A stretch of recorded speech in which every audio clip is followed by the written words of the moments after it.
Mana bugun sizlar bilan birga bahorda bara tokladan qilinadigan mazali taomlarimizdan biri bo'lgan tokli oshni birgalikda qilamiz.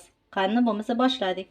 Tokli oshimizga kerak bo'ladi 100 gram qo'y go'shti, 50 gram dumba, bitta piyoz, tok bargi 50 dona, 1 piyola guruch, tabga ko'ra tuz, zira kerak bo'ladi. Oshimiz uchun 800 gram sabzi, 2 dona qizil, qolgan sariq qildim.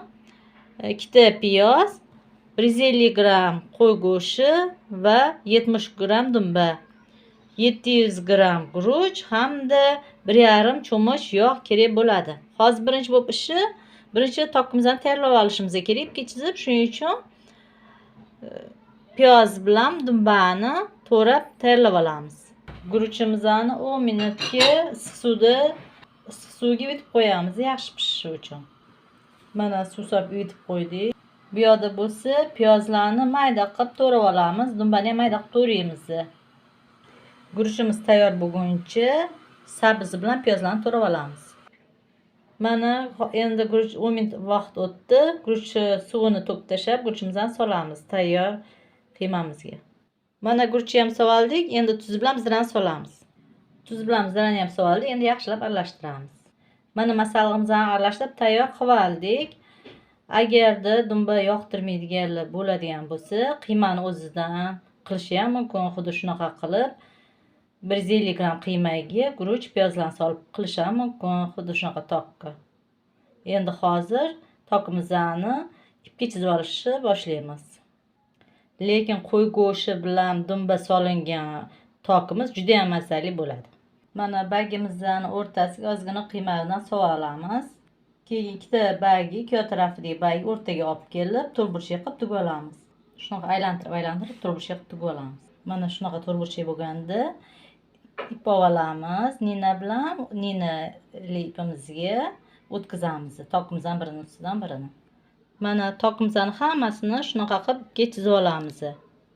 Tokimizni baylar o'rtacha, mayda emas, shuning uchun buni suvda o'ldirib olmadik.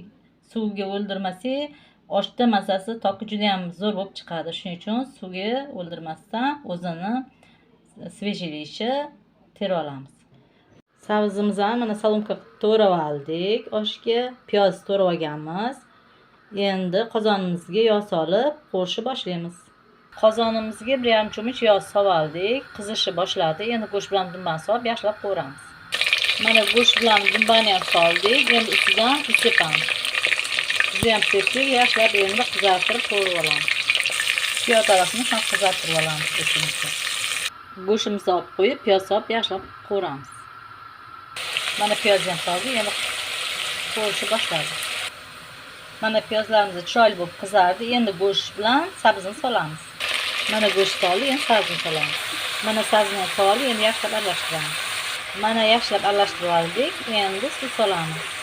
Mana suv ham soldik, endi zira solamiz.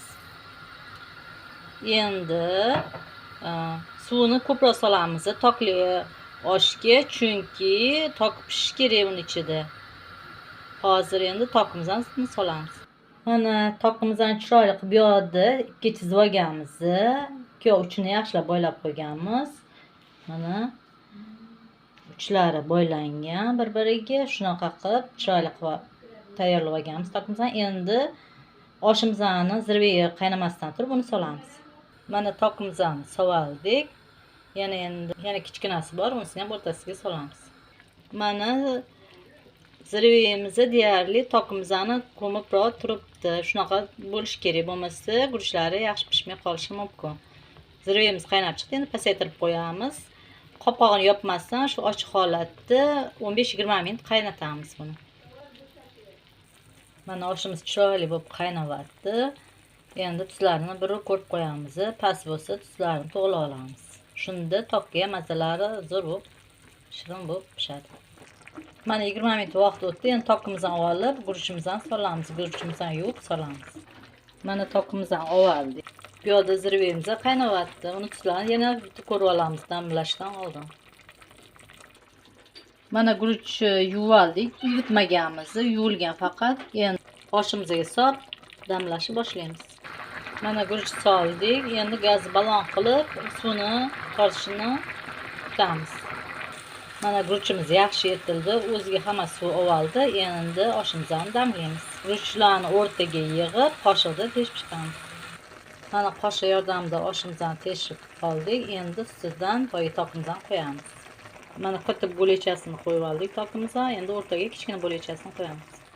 Mana tokimizning ikkala bo'ligini ham qo'yib oldik. Endi qopqog'ini yopib, qozonimizni 25 minutga dimlab qo'yamiz, past qilib gazni. Mana qopqog'ini ham yopdik. Endi 25 minutdan keyin ochamiz. Mana oradan 25 minut o'tdi. Mazali oshimiz tayyor bo'ldi. Endi toklarni birinchi olamiz. Mana tokimiz umuman ezilmagan, yaxshi pishgan. Endi mana oshimiz ham bo'sh bo'lmagan, me'yorida bo'lgan. Endi yaxshilab aralashtirib olamiz. Mana oshimiz sersavzi bo'lgan, zo'r bo'lib pishgan. Endi lagamizga choyli qisib olamiz. Mazali tokli oshimizni chiroyli qilib laganga suzib oldik. Rosa ham zo'r chiqqan.